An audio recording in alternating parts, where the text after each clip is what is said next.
on proses sudah digugat dan insya Allah mohon doanya bersama semua akan terbongkar dan ini adalah wapres yang akan bisa dimakzulkan dan ini jelas sudah tanda tanya sudah jelas dan Kementerian Pendidikan Dasar Menengah harus terbuka ya, tidak boleh menutup-tutupi lagi kecurangan atau kebohongan lagi. Hanya sebenarnya kita mau kumpul di tempat biasa, di tempat bakso lapangan tenis ya. Cuman lucunya bakso lapangan tenis kemarin terbakar. Waduh, kok kayak pasar pramuka aja ya, gitu loh. Apa-apa kok terbakar. Lapangan tembak? Iya. Lah ya, bakso lapangan tembak gagal atau tidak berhasil. Itu dasar hukumnya adalah di pasal 38 ayat 1 di Peraturan Komisi Informasi nomor 1 tahun 2013. Yaitu apabila para pihak tidak mencapai kesepakatan dalam mediasi, maka mediator menyatakan tidak berhasil. Tapi ini justru bagus.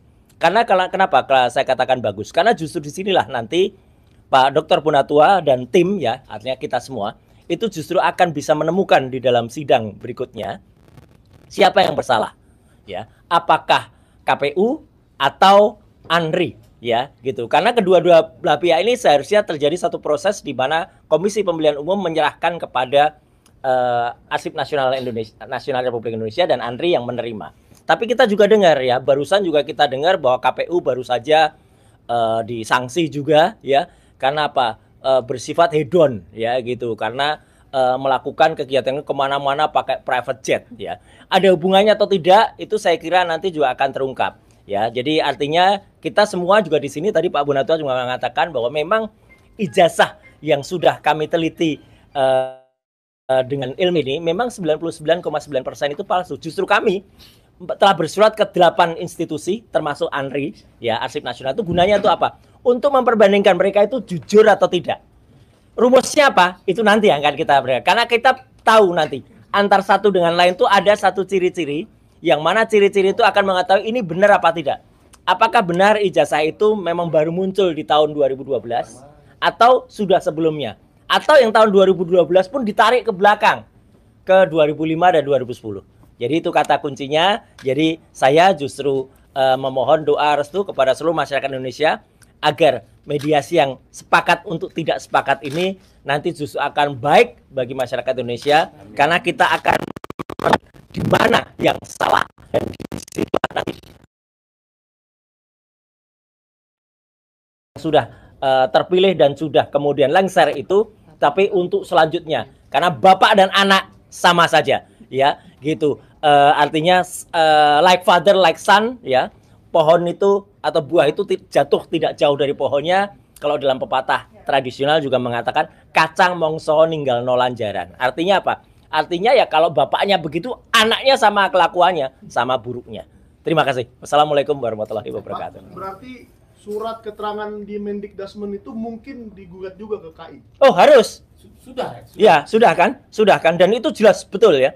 Karena di sini saya bilang kemarin ada kesepakatan jahat ya dari KPU untuk kemudian di dalam peraturan KPU nomor 19 tahun 2023 itu sudah menyiapkan aturan di pasal 18 ayat 3 di mana kalau seseorang khusus untuk presiden dan wakil presiden, jadi itu khusus untuk presiden dan wakil presiden ya, ternyata tidak memiliki ijazah yang setara dengan SMA tapi memiliki bukti kelulusan luar negeri, maka dia dianggap sudah sesuai dengan syarat. Ini jahat sekali dan ini pemufakatan jahat. Kenapa? Kita tahu MDIS ya, itu sebenarnya kalau di Singapura tuh sekolah yang rankingnya 46 ke 55, atau kalau dunia tuh rankingnya 17.000 ya. Anak SMP saja tambah setahun asal bayar aja bisa masuk MDIS kok ya. Kalau ada MDIS keberatan, ayo kita tantang bersama ya, karena MDIS tuh sudah sekolah yang rankingnya sangat-sangat buruk ya gitu ya. Makanya pantas saja kalau yang masuk ke sana ya orang-orang yang punya duit saja ya. Saya sama sekali nggak bangga kalau ada anak presiden masuk sana. Itu anaknya Mugabe juga masuk sana. Kita kan tahu siapa itu Mugabe ya. Presiden yang kemudian terkenal dengan otoriternya, kejahatannya ya. Samalah kelakuannya ya dengan yang ini. Jadi sekali lagi benar itu akan sudah on proses sudah digugat dan insya Allah mohon doanya bersama semua akan terbongkar dan ini adalah wapres yang akan bisa dimakzulkan dan ini jelas sudah tanda tanya sudah jelas dan Kementerian Pendidikan Dasar Menengah harus terbuka, ya, tidak boleh menutup-tutupi lagi kecurangan atau kebohongan lagi. Kita sebenarnya akan ke DPD, ya, tapi itu tetap, ya. Hanya sebenarnya kita mau kumpul di tempat biasa, di tempat bakso lapangan tenis, ya. Cuman lucunya bakso lapangan tenis kemarin terbakar. Waduh, Kok kayak pasar pramuka aja, ya, gitu loh. Apa-apa kok terbakar. Lapangan tembak? Iya. Lah ya, bakso lapangan tembak di atas lapangan tenis. kita ya. kan sering rapat di sana. Lah iya makanya terbakar. Jadi makanya ini pasar pramuka terbakar. Terus bakso lapangan tenis terbakar. Apalagi ya? Jangan lupa Kejaksaan Agung. Oh ya, Kejaksaan Agung, Kominfo segala dulu juga kebakar, ya gitu. Iya. Mas Roy, pertanyaan Iya. ini ada pertanyaan di publik begini. Kan Pak SBY, Mas Roy ini kan dulu di Demokrat ya. Oke. Ada fakta bahwa Pak SBY itu kan sebetulnya punya tanggung jawab besar atas naiknya Pak Jokowi di 2012 sebagai presiden. Artinya beliau itu masih tahu pernah nggak Mas Roy bertanya ke Pak SBY sebetulnya ijazahnya Pak Jokowi itu kayak apa? Nah, memang Pak SBY ini orang yang sangat egaliter, sangat demokratis, ya, dan tidak pernah mau cawe-cawe. Nah, bahwa dulu ketika tahun 2014 memang isu ijazah palsu ini belum ada, gitu. Jadi karena waktu itu pun juga nama Jokowi itu kan sedang happening gitu ya, sedang naik-naiknya gitu ya. Jadi ya wajar saja kalau mungkin beliau termasuk orang yang agak terperdaya, terbuai, ya gitu dengan isu itu. Tapi memang tidak semua sebenarnya dari kami. Saya pun waktu itu termasuk yang tidak sepakat gitu loh. Karena apa? Karena saya tahu pasti saya sudah kenal dengan wataknya dari Jokowi ini semenjak SMK. Ya gitu, saya tahu persis semenjak SMK ditinggalkan oleh dia dan hanya menjadi tumpangannya Jokowi untuk naik menjadi gubernur DKI Jakarta. Kita tahu pasti siapa itu SMK. Tahu nggak bedanya watak sama watuk? Ya, watuk itu bahasa Jawa, itu bisa sembuh dengan obat. Tapi kalau yang namanya watak itu nggak bisa sembuh. Nah itulah Jokowi. Ya, gitu. Jadi artinya Pak SBY itu ketika dia mendukung Pak Jokowi itu dia terperdaya juga ya. Iya, dan beliau tuh sebenarnya netral kok, dua-dua. Makanya beliau kan mengatakan waktu itu, kami pun waktu itu ketika saya masih ada di partai itu ya, saya sudah 5 tahun nggak di partai itu pun diminta untuk bersikap netral. Netral itu artinya tidak memilih Pak Prabowo, mau memilih Pak Prabowo boleh, mau memilih Jokowi boleh. Mas Roy, ini kan jalannya Mas Roy untuk teman-teman untuk membuktikan ijazah Pak Jokowi ini kan kayaknya menjalani jalan yang berliku-liku. Enggak apa-apa, bagus. Pernah nggak ngobrol sama Pak SBY, tolong dong ini bantu kita atau gimana gitu? Nah, pada saatnya nanti akan saya ceritakan itu. Nah, itu akan jadi jangan. Tapi sikap Pak SBY sendiri gimana sekarang?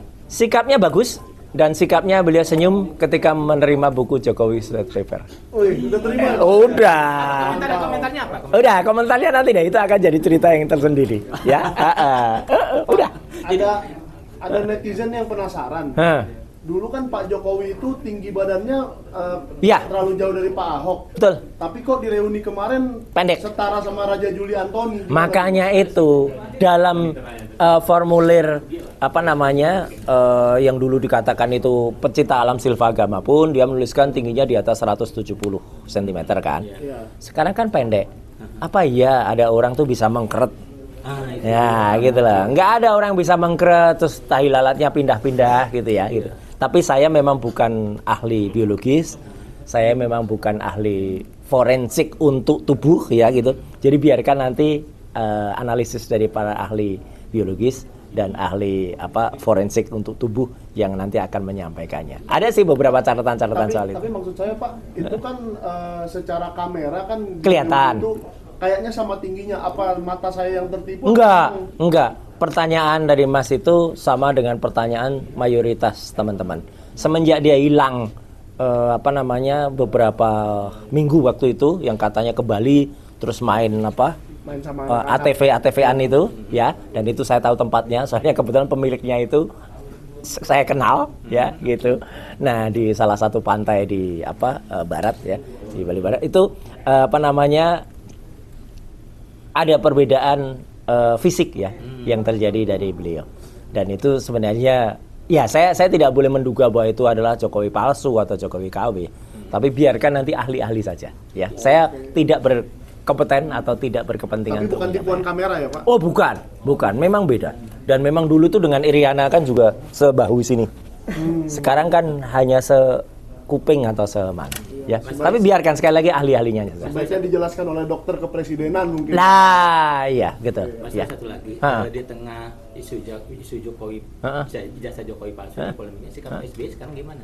Ya, beliau wait and see. Ya, beliau masih tetap kritis. Beliau juga kemarin ketika ada beberapa hal yang harus beliau melakukan posting Twitter, X ya, beliau juga melakukan postingnya. Pak SBY masih tetap sama seperti SBY yang saya kenal, dan beliau malah justru bagus ya, tidak pernah cawe-cawe.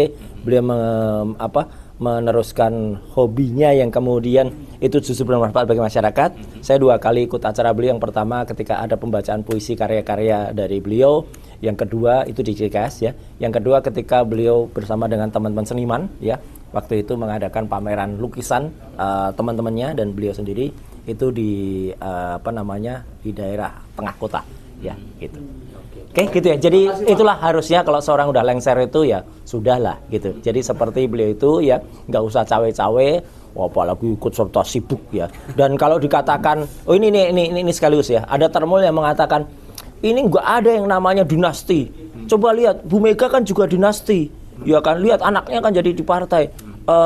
SBY juga dinasti, Surya Paloh juga dinasti. Lihat, dinasti itu boleh kalau di partai.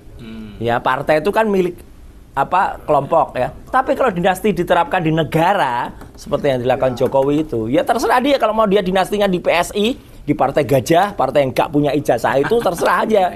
Tapi kalau dinastinya diterapkan di negara, kesatuan Republik Indonesia, itu yang nggak boleh. Itu loh. Jelas nggak tuh para termul itu ya? Oke, gitu ya. Yuk, thank you.